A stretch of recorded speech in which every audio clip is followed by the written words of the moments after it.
सभी भाई बहनों को नमस्कार।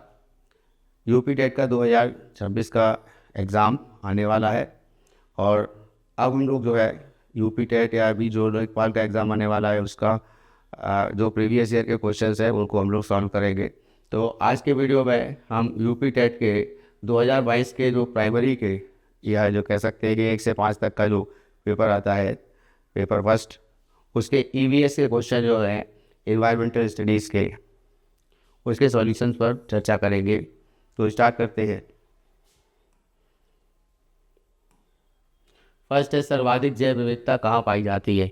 देखिए, सर्वाधिक जैव विविधता, जैसा कि हम लोगों को पता है कि जैव विविधता जो है वो सर्वाधिक सुरमा घाटी यहाँ पे दे रखा है, साइलेंट वैली दे रखा है, डोंग घाटी दे रखा है और फूलों की घाटी, ये 4 ऑप्शन दे रखे हैं।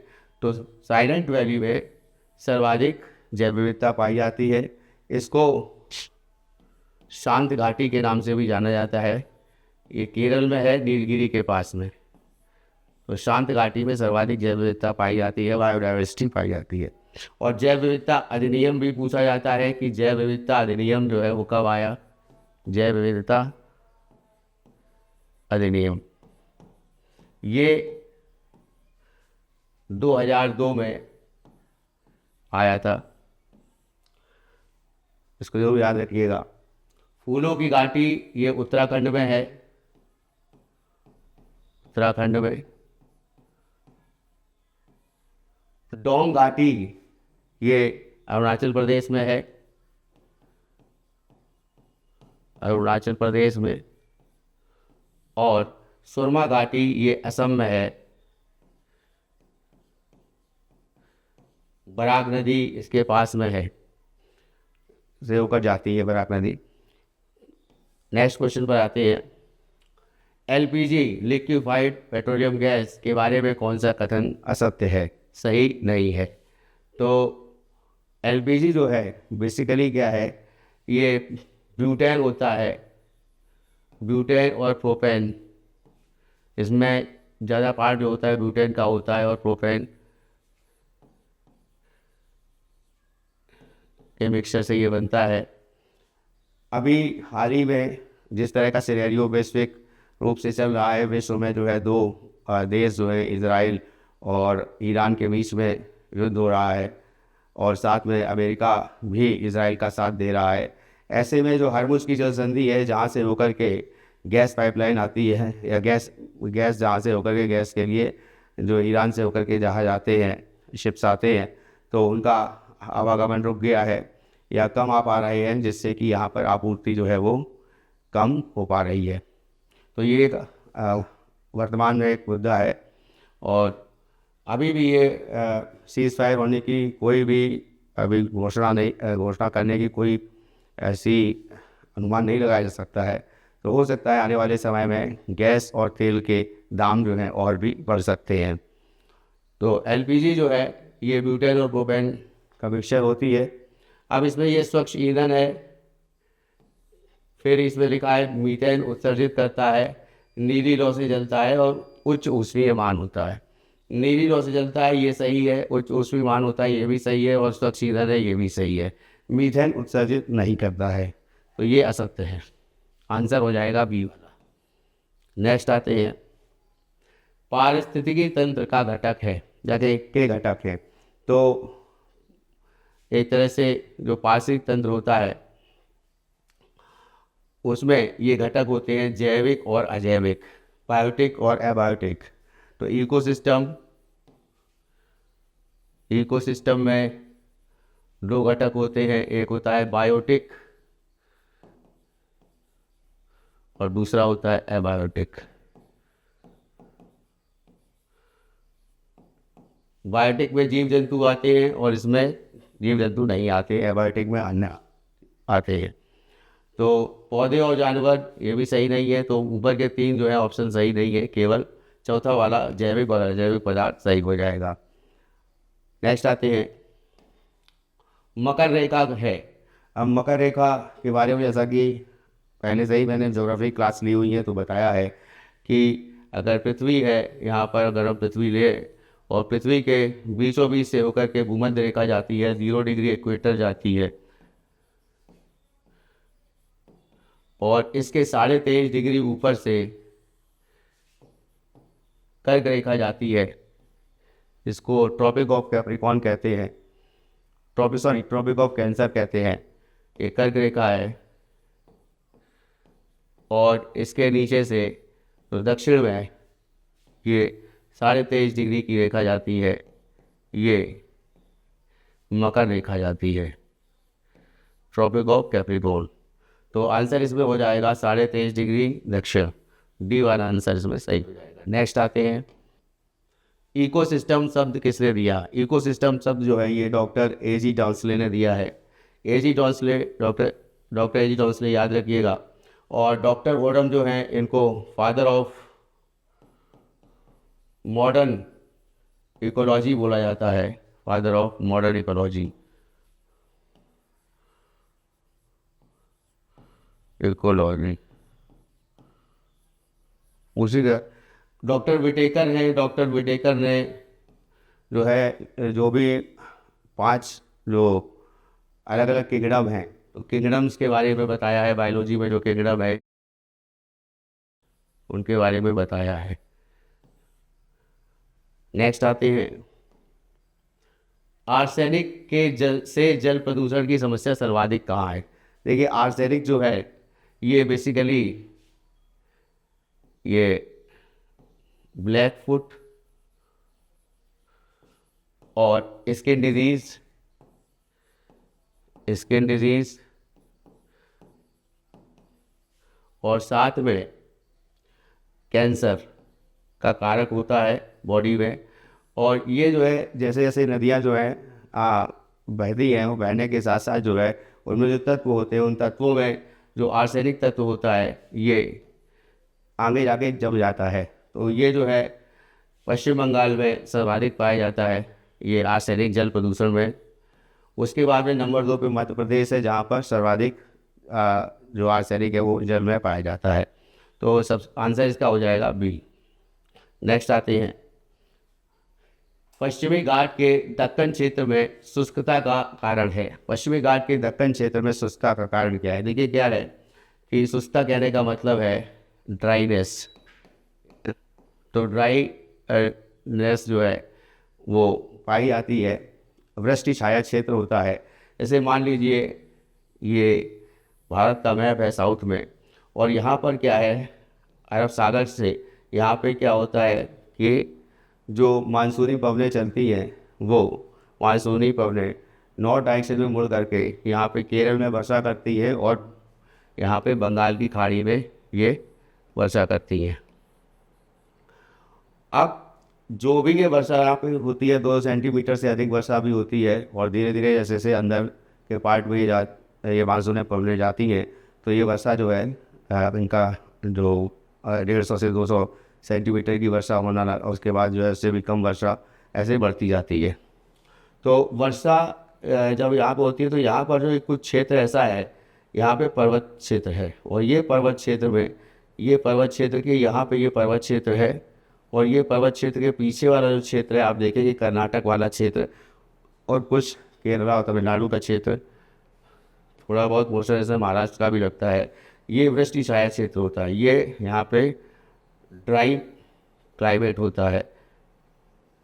तो ये ड्राई क्लाइमेट जो है वो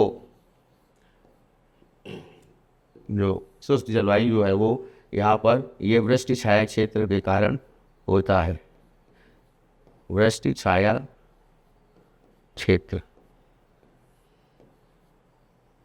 तो आप मैप पे नज़र डालेंगे इंडिया के मैप पे, तो वहाँ पे आपको जो है जहाँ पर जलवायु दे रखा होगा वहाँ पर आपको यहाँ पर जलवायु में ये वृष्टि छाया क्षेत्र देखेगा। यहाँ पे कांटेदार वन जो है वो उगते हैं, कांटेदार वन का ये क्षेत्र है जहाँ पे बबूल है, रीठा है, आंवला है, खैर है। तो ये सभी जो है कुछ वन होते हैं जो इस क्षेत्र में उगते हैं। तो आंसर आ जाएगा वर्षा छाया प्रभाव। नेक्स्ट आते हैं, वन्य जीव संरक्षण अधिनियम वाइल्ड लाइफ प्रोटेक्शन एक्ट कब पारित हुआ? तो वाइल्ड लाइफ प्रोटेक्शन एक्ट जो है ये 1972 में पारित हुआ, और 1973 में सबसे पहले इंडिया में परियोजना आई प्रोजेक्ट टाइगर। तो बाघ परियोजना ये 1973 में आई और इसके तहत जो है सबसे पहले कॉर्बेट नेशनल पार्क उत्तराखंड में ये बना टाइगर्स के लिए। नेक्स्ट आते हैं, वायुमंडल में बाहरी सीमा पर प्रति इकाई क्षेत्र प्राप्त सौर विकिरण कहलाता है, वो कहलाता है सौर स्थिरांक, सोलर कांस्टेंट। अब इसमें एक नाम आया है इंसोलेशन। इंसोलेशन क्या होता है कि जैसे सौर ऊर्जा है तो सूरज से जो है पृथ्वी पर आने वाली जो किरणें हैं और ताप है, उस ताप को इंसोलेशन कहा जाता है। सूर्यातप के नाम से भी ये इसको जाना जाता है, सूर्यातप। और ऊष्मा बजट क्या है, तो जितनी एनर्जी जो है जो पृथ्वी पे एब्जॉर्ब होती है और उसके बाद जो उसकी सतह से वापस लौट जाती है, तो उसको लेकर के जो ऊष्मा बजट निकाला जाता है, तो कितनी एनर्जी जो है वो प्राप्त हुई और उसके बाद में कितनी एनर्जी जो है रिफ्लेक्ट हुई, तो वो ऊष्मा बजट के नाम से आता है। इसको पृथ्वी का एल्बिडो भी कहा जाता है। सौर ऊर्जा से आप परिचित हैं, सोलर एनर्जी जो कि रिन्यूएबल सोर्स ऑफ एनर्जी है। भारत में राजस्थान में सर्वाधिक जो है सोलर एनर्जी का प्रोडक्शन किया जाता है। नेक्स्ट आते हैं, मौलिक कर्तव्य किस देश के संविधान से लिए गए हैं। देखिए, मौलिक कर्तव्य जो है वो रूस के संविधान से लिए गए हैं। उस समय ये यूएसएसआर था, सोवियत रूस था। यूएसए अमेरिका से मौलिक अधिकार लिए गए हैं, फंडामेंटल राइट्स लिए गए हैं। पिछली क्लास में, पॉलिटी की क्लासेस में, मैंने फंडामेंटल राइट्स को अच्छी तरह से समझाया हुआ है। पूरी पॉलिटी की क्लासेस अवेलेबल हैं, वीडियोस अवेलेबल हैं, उनको आप देख सकते हैं। और ब्रिटेन से हमें जो भी नागरिकता है या विधि का शासन है, तो वो ब्रिटेन से प्राप्त हुआ है। उसके बाद जर्मनी से हमें आपातकाल को लिया गया है। जो भी इमरजेंसी हैं, जैसे 352, 356, 360, 352, 356, 360 में ये वित्तीय आपातकाल है। 356 राष्ट्रपति शासन है, किसी राज्य में लगाया जाता है। और 352 जो है देश या किसी भाग में जो है ये बाह्य आक्रमण से के होने पर या फिर पहले आंतरिक अशांति के होने पर भी ये लगाया जाता था आपातकाल, लेकिन अब जो है उसको सशस्त्र विद्रोह कर दिया गया है। नेक्स्ट आते हैं, घास भूमि पारिस्थितिकी तंत्र में शीर्ष उपभोक्ता होते हैं। देखिए, घास भूमि पारिस्थितिकी तंत्र जो है, तो घास को कौन खाता है? टिड्डे खाते हैं, टिड्डा। और टिड्डा को कौन खाएगा? फ्रॉग, मेढक खाएगा। मेढक को सांप खाएगा। सांप के ऊपर क्या है? गिद्ध है, गिद्ध ले लीजिए या फिर सिंह ले लीजिए या शेर ले लीजिए। तो ये जो है गिद्ध और शेर ये होते हैं, ये अंतिम उपभोक्ता होते हैं, शीर्ष पर आखिरी में ये बचते हैं। तो इसमें आ जाएगा मांसाहारी। तो सांप क्या है? मांसाहारी है, तो मांसाहारी आंसर इसका हो जाएगा। नेक्स्ट है, पृथ्वी की सतह के निकट मुख्य वायुमंडलीय परत कौन सी है? तो जैसा कि हम लोगों को पता है कि जो परत है सबसे नीचे ट्रोपोस्फेयर है, जिसको क्षोभमंडल भी कहते हैं, क्षोभमंडल। उसके ऊपर में ये 0 से 18 किलोमीटर की ऊंचाई पर है। फिर 18 किलोमीटर से ऊपर जाएंगे तो ये यहाँ से 18 किलोमीटर मान लीजिए है, तो यहाँ से लेकर के 50 किलोमीटर तक की ऊंचाई तक ये जो रेंज है, ये मान लीजिए 50 किलोमीटर की रेंज है। ये स्ट्रेटोस्फीयर है या समताप मंडल है। और उसके बाद में 50 से 80 के बीच में किलोमीटर का मीजोस्फीयर है, मध्यमंडल है। और उसके बाद में 80 से 600 किलोमीटर की रेंज में ये आयन मंडल है, आयनोस्फीयर है। और उसके ऊपर में एक्सोस्फीयर है 600 प्लस से, और उसके बाद में अंतरिक्ष है। तो अब यहाँ पे पूछा है सबसे निकट पृथ्वी के जो वायुमंडलीय परत है वो कौन सी है, क्षोभ मंडल है। दूसरा क्वेश्चन ये भी बन जाता है कि समताप मंडल में जैसे ओजोन लेयर पाई जाती है, तो समताप मंडल में 30 से 50 किलोमीटर की ऊंचाई पर जो है ये ओजोन लेयर पाई जाती है। तो ये भी जो है एग्जाम में पूछा जाता है कि किस मंडल में ओजोन लेयर पाई जाती है। तीसरा जो है आयन मंडल में जो भी रेडियो वेव्स की फ्रिक्वेंसीज होती हैं वो आयन मंडल में होती हैं, आयनोस्फीयर में। समताप मंडल जैसा कि हमने अभी बता दिया, मध्य मंडल मीजोस्फीयर, यहाँ पे उल्का पिंड जो है वो पाए जाते हैं मीजोस्फीयर में। नेक्स्ट आते हैं जैव विविधता अधिनियम कब पारित हुआ, ये मैंने भी बताया कि जैव विविधता अधिनियम जो है वो 2002 में पारित हुआ, बायोडाइवर्सिटी एक्ट। ठीक। नेक्स्ट है निम्न में से कौन सी कृषि पद्धति पर्यावरण अनुकूल है, यानी पर्यावरण के जो है फेवर में है, तो या फिर कह सकते हैं कि जो इन्वायरमेंटल फ्रेंडली है। तो झूम कृषि जो है ये क्या कहते हैं, झूम झूम के करी जाती है।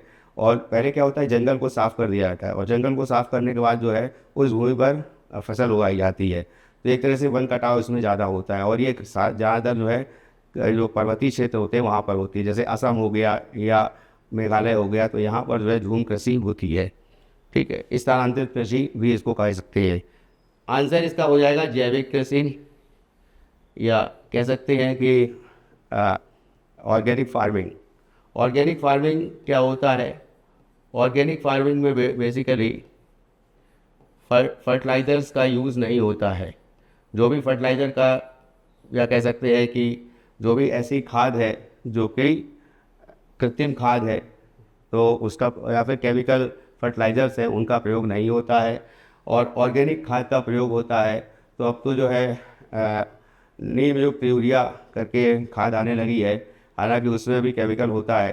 तो जिसमें ऑर्गेनिक खाद का प्रयोग किया जाता है या जैविक खाद का प्रयोग किया जाता है उसको जो है जैविक कृषि कहते हैं और ये पर्यावरण के अनुकूल है। और इसमें जैसे जट्रोपा है, जट्रोपा, इसकी खेती जो है की जाती है, तो ऑर्गेनिक फार्मिंग की जाती है। उच्च उपज किस्में, उच्च उपज किस्में का मतलब है हाइल्ड वैरायटी, HYV, हाइल्ड वैरायटी जो है। तो ये क्या होता है कि जैसे नीली क्रांति हुई, ब्लू रिवॉल्यूशन हुआ या फिर हरित क्रांति हुई, तो 1966 में जब हरित क्रांति हुई तो हरित क्रांति के जनक भी पूछा जाता है कि किसे कहा गया है, तो डॉक्टर MS स्वामीनाथन को हरित क्रांति का जनक कहा गया है भारत में। और इसी तरह से हरित क्रांति जो है इसको जो है नॉर्मन बार्लो के नाम से सबसे पहले हरित क्रांति जो है लाई गई और इंडिया में जो है डॉक्टर MS स्वामीनाथन के द्वारा लाई गई 1966 में। तो हाइल्ड वैरायटी के जो बीज होते हैं, बीजों की जो है उच्च गुणवत्ता वाले बीज हैं या उसकी जो है उपज ज़्यादा है, प्रति हेक्टेयर उपज में जो है उपज ज़्यादा देते हैं, ऐसे बीजों का प्रयोग किया जाता है जिन खेती में उसको उच्च उपज किस्में कहा जाता है। ग्रीन हाउस खेती जो है ये मेनली क्या है कि पर्यावरण के अनुकूल जो है, एक तरह से ना कह करके बल्कि ये कहेंगे कि इसमें वो गैसेस हैं जैसे CO2 है या कार्बन मोनोऑक्साइड है या फिर ऐसी जो हानिकारक गैसें हैं जो कि कार्बन उत्सर्जन ज़्यादा करती हैं, तो वह उस प्रकार की खेती को हम लोग ग्रीन हाउस गैसेस कहते हैं, ग्रीन हाउस खेती कहते हैं। तो आंसर इसका हो जाएगा जैविक खेती। नेक्स्ट आते हैं अम्ल वर्षा मुख्यतः किसमें पाई जाती है, किससे बिल संबंधित है। देखिए अम्ल वर्षा क्या है, NO2 और SO2 ये दो गैसेस हैं, नाइट्रोजन ऑक्साइड और सल्फर डाइऑक्साइड। इन दोनों को मिल जाने से जब ये वाटर में मिल जाती है तो ये H2SO4 बनाती है और H2SO4 का मतलब है सल्फ्यूरिक एसिड। यानी जो ये सल्फ्यूरिक एसिड है, सल्फ्यूरिक अम्ल है, ये एक एसिड रेन के लिए एसिड रेन इसके होती है। और कारक कौन से हो गए एसिड रेन के लिए, NO2 और SO2। और कहाँ पे होती है ज़्यादातर एसिड रेन, वो होती है नॉर्वे और स्वीडन में, नॉर्वे स्वीडन। ये जो यूरोपीय कंट्रीज़ हैं नॉर्वे स्वीडन, वो ऊंचाई पर बसे हुए हैं, तो वहाँ पर जो है ये नॉर्वे स्वीडन में ये अम्ल वर्षा ज़्यादातर होती है। तो इसमें जैसे ऑप्शन दे रखा है हाइड्रोक्लोरिक एसिड, ये गलत हो जाएगा, बोरिक एसिड गलत हो जाएगा, एसिटिक एसिड गलत हो जाएगा, सल्फ्यूरिक एसिड जो है इसमें सही हो जाएगा। नेक्स्ट आते हैं WWF, आपने इसका चिन्ह देखा ही होगा, वर्ल्ड वाइल्ड लाइफ फंड है। तो वाइल्ड लाइफ को जो है सुरक्षित रहने के लिए, संरक्षण करने के लिए एक फ़ंड की व्यवस्था की गई है UN की तरफ से, जिसको कि वर्ल्ड वाइल्ड लाइफ फंड कहा जाता है। नेक्स्ट है फूलों की घाटी कहाँ स्थित है, इसको मैंने बता चुका हूँ आपको, अभी रिसेंटली बताया था कि उत्तराखंड में फूलों की घाटी स्थित है, नंदा देवी के पास। नेक्स्ट है भारत में प्रदूषण मापन के लिए प्रमुख संस्था है। देखिए, प्रदूषण मापने के लिए जो प्रमुख संस्था है वो केंद्रीय प्रदूषण नियंत्रण बोर्ड है। तो केंद्रीय प्रदूषण नियंत्रण बोर्ड जो है ये मिनिस्ट्री ऑफ जो इन्वायरमेंट है उसके अंतर्गत आता है। तो ये केंद्रीय प्रदूषण नियंत्रण बोर्ड के द्वारा जो है प्रदूषण का मापन किया जाता है। इसमें PM 2.5, PM10 और अदर गैसेस जो है, अदर गैसेस जिसमें CO2 और इसके अलावा जो है SO2, NO2, इन सभी को भी ये सब को मेजर किया जाता है। तो ये बेसिकली क्या है कि वायु प्रदूषण को किस प्रकार से उसको रोका जाए, उसके लिए कौन जो गैसेस है उनका जो उत्सर्जन हो रहा है वो कितना होना चाहिए, उसका क्या पैरामीटर होना चाहिए, उन सब को वो उसको लागू करने के लिए जो है केंद्रीय प्रदूषण नियंत्रण बोर्ड होता है। तो इसमें एयर पॉल्यूशन और वाटर पॉल्यूशन दोनों आते हैं, वाटर पॉल्यूशन भी इसमें इंक्लूड रहता है। ठीक है, नेक्स्ट आते हैं कैटोपैक्सी ज्वालामुखी कहाँ स्थित है। कैटोपैक्सी ज्वालामुखी जो है चिली और इक्वाडोर का जो बॉर्डर है वहाँ पर, इक्वाडोर में ये कैटोपैक्सी ज्वालामुखी है। तो ये ऊंचाई पर स्थित ज्वालामुखी है और ये दक्षिण अमेरिका में एंडीज पर्वत के पास में ये ज्वालामुखी है। तो चिली और इक्वाडोर की बाउंड्री के पास में ये कैटोपैक्सी और चिम्बरोजो, ये दो ज्वालामुखी पाए जाते हैं। नेक्स्ट है सिसिली। सिसिली जो है ये इटली में है और रॉकी पर्वत, ये जैसा कि हम लोग को पता है कि नॉर्थ अमेरिका में रॉकी पर्वत है, USA कनाडा के बीच में। हवाई द्वीप है, वो भी जो कैरेबियन द्वीप है। फिर उसके बाद आते हैं नेक्स्ट पे सांगपो नदी, भारत में किस नाम से जानी जाती है आप लोग को पता ही है, ब्रह्मपुत्र नदी को ही सांगपो नदी कहते हैं। ब्रह्मपुत्र नदी की लंबाई जो है वो 2900 किलोमीटर की है और सिंधु नदी की लंबाई 2880 किलोमीटर के आसपास है और 2525 किलोमीटर की लंबाई ये गंगा नदी की है। तो सिंधु ब्रह्मपुत्र ये दोनों मानसरोवर झील के पास से निकलती है। यमुना नदी गंगा की सहायक नदी है, सबसे बड़ी सहायक नदी है। तो इसके बारे में भी यमुनोत्री से निकलती है, गंगा जी गंगोत्री से निकलती है। ठीक है, गंगा यमुना जहाँ मिलती है वो प्रयाग में जाके मिलती है। खैर, नेक्स्ट आती है ध्रुव तारा है। तो ध्रुव तारा जो है एक तरह से जो पोलर स्टार है, ये उत्तरी तारा बोला जाता है। तो सप्तऋषि मंडल है, तो सप्तऋषि मंडल के जो आखिरी के दो स्टार हैं उनके सामने एकदम जो है सीधे में देखेंगे नॉर्थ की तरफ, तो वो ध्रुव तारा जो है चमकता हुआ हमको देखेगा आसमान में। तो ये उत्तरी तारा बोला जाता है क्योंकि उत्तर में ये आसमान में उत्तर में होता है। ठीक है, इसकी स्थिति है। नेक्स्ट आते हैं प्रोजेक्ट टाइगर कब शुरू किया गया। तो जैसा कि मैंने भी बताया था कि प्रोजेक्ट टाइगर जो है वो 1973 में स्टार्ट किया गया था। 1972 में वाइल्ड लाइफ प्रोटेक्शन एक्ट आया था। उसके बाद में वन्य जीव जो अधिनियम है, संरक्षण अधिनियम, वो 1972 में आया। 1973 में प्रोजेक्ट टाइगर आया। ठीक है, अब ये भी पूछा जाता है कि जैसे मान लीजिए 1975 में तो घड़ियाल परियोजना है या मगरमच्छ परियोजना है, ये 1975 में आई। 1975 के बाद में 1992 में हाथी परियोजना आई, हाथी परियोजना। और 75 में जो है घड़ियाल कह सकते हैं। और साथ में जो है उसके बाद 2002 में वाइल्ड लाइफ प्रोटेक्शन एक्ट आया, सॉरी बायोडाइवर्सिटी एक्ट आया। तो ये ज़रूर याद रखिएगा कि कौन सी परियोजना कब आई है। तो 1975 में जैसे घड़ियाल परियोजना ही पूछ रहते हैं, 1992 में हाथी परियोजना ही पूछ रहे थे, 1975 के आसपास ही जो है कि थामिल मिरक परियोजना भी आई थी। तो ओलिव रिडले जो है परियोजना जो है वो भी 1975 के आसपास आई थी। नेक्स्ट आते हैं,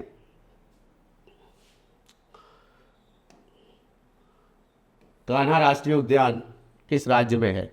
तो कान्हा राष्ट्रीय उद्यान जो है ये मध्य प्रदेश में है, टाइगर्स के लिए जाना जाता है ये। नेक्स्ट है, लखनऊ समझौता किन के बीच हुआ? हिस्ट्री का आधुनिक भारत का क्वेश्चन है। तो लखनऊ समझौता जो है 1916 में मुस्लिम लीग और कांग्रेस के बीच में हुआ।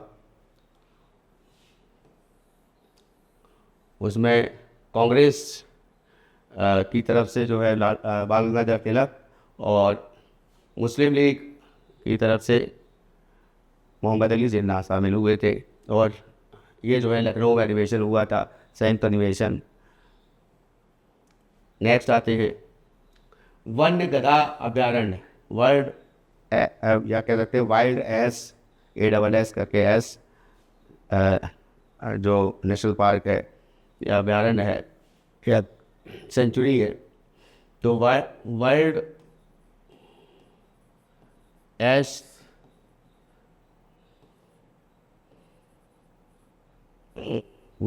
अभ्यारण्य ये कहाँ पर है? तो गधा कहाँ पर पाए जाते हैं? ज़्यादातर जो है वो एक ही जगह है। गधों का जो अभ्यारण्य है वो गुजरात में है। गुजरात में जो है सिंह को लेकर के भी गिर अभ्यारण्य भी जो है वो भी वहीं पर है, गुजरात में है। मध्य प्रदेश में कान्हा है और मध्य प्रदेश में बांधवगढ़ भी है। बिहार में वाल्मीकि अभ्यारण्य है जो बिहार में है। राजस्थान में सबसे इम्पोर्टेंट है केवला देवी जो है बर्ड सेंचुरी या केवला देवी घना जो भरतपुर में है। नेक्स्ट आते हैं, कार्बन डेटिंग का उपयोग किया जाता है किसमें? तो कार्बन डेटिंग को हम लोग C14 के नाम से भी जानते हैं। और इसमें क्या होता है कि हम प्राचीन वस्तुओं के आयु नापने के लिए इसका प्रयोग किया जाता है। तो प्राचीन वस्तुओं की आयु मापने के लिए इसका प्रयोग किया जाता है, किसका? कार्बन डेटिंग का। नेक्स्ट आते हैं, संविधान सभा ने राष्ट्रीय गान कब अपनाया? देखिए राष्ट्रीय गान हम लोग जानते हैं कि रविंद्रनाथ टैगोर के द्वारा लिखा गया गीतांजलि पुस्तक थी जिससे ये लिया गया। 1913 में रविंद्रनाथ टैगोर को इसके लिए नोबेल प्राइज़ भी मिला। और 20 जनवरी 1950 को 24 जनवरी 1950 को ये भारतीय संविधान सभा ने इसको एडॉप्ट किया और अपनाया। और सबसे पहले ये 1911 का अधिवेशन हुआ था, कांग्रेस का जो कलकत्ता अधिवेशन था वहाँ पर ये गाया गया था। नेक्स्ट आते हैं, जैव आवर्धन बायोमैग्निफिकेशन है, किसे कहते हैं बायोमैग्निफिकेशन? तो बायोमैग्निफिकेशन बेसिकली क्या है कि यहाँ पर विषैले पदार्थ की सांद्रता को बढ़ाना। ये एक तरह से कंसंट्रेशन जो है विषैले पदार्थ की बढ़ जाती है तो उसको बायोमैग्निफिकेशन कहा जाता है। नेक्स्ट आते हैं, निम्न में से कौन अजैविक घटक नहीं है? बायोलॉजिकल और नॉन बायोलॉजिकल घटक नहीं है। तो इसमें प्रोटीन बायोलॉजिकल है, फॉस्फोरस बायोलॉजिकल है और मिट्टी भी बायोलॉजिकल है। कवक फंगस जो है ये बायोलॉजिकल घटक नहीं है, तो इसका आंसर हो जाएगा सी। नेक्स्ट क्वेश्चन पर आते हैं, ग्रीन पीस इंटरनेशनल का मुख्यालय कहाँ है? ग्रीन पीस इंटरनेशनल का मुख्यालय एम्स्टर्डम में है। एम्स्टर्डम कहाँ है? नीदरलैंड में। नीदरलैंड यहाँ पर जो है इसको पहले इसको हॉलैंड भी बोलते थे पहले, और डच जो है यहीं रहते थे नीदरलैंड में ही। एम्स्टर्डम जो है यहाँ पर ये नीदरलैंड में स्थित है और स्थित है। और न्यूयॉर्क जानते हैं हम लोग USA में है। नागासाकी में जो है हिरोशिमा और नागासाकी में यूएसए के द्वारा 1945 में जो है द्वितीय विश्व युद्ध के दौरान बम गिराया गया था। और नागासाकी जापान में पहले तो हिरोशिमा में गिराया गया था, फिर नागासाकी में 6 अगस्त और 9 अगस्त को नागासाकी में, 6 अगस्त को हिरोशिमा में 1945 में। और ये भी पूछा जाता है कि अब जैसे जापान जो है उसके 4 द्वीप हैं, और द्वीपों को मिलकर के देश बना हुआ है। पहले होक्काइडो है, फिर होन्शु है, फिर शिकोकू है, फिर क्यूश है। अब ये पूछ लिया जाता है कि नागासाकी किस द्वीप पर है, तो वो है क्यूश द्वीप पर, और होन्शु द्वीप पर है हिरोशिमा। और साथ में जो राजधानी जो है जापान की टोक्यो, वो भी होन्शु द्वीप पर ही स्थित है। ठीक है। लास्ट है सिडनी। सिडनी जो है ये ऑस्ट्रेलिया में है। तो ये 30 क्वेश्चंस जो 2022 के एग्ज़ाम में आए थे एनवायरमेंटल स्टडीज़ के, वो हमने पेपर को सॉल्व किया। नेक्स्ट पेपर को नेक्स्ट वीडियो में हम सॉल्व कराएंगे। इसी तरह से कोई ना कोई पेपर को, किसी ना किसी एग्ज़ाम के पेपर को हम सॉल्व कराते रहेंगे, जिससे आपकी तैयारी जो है वो अच्छी हो जाएगी। और साथ साथ में कि जितने पुराने पेपर्स के क्वेश्चंस हैं वो क्वेश्चन रिवाइज हो जाएंगे। तो बहुत बहुत धन्यवाद।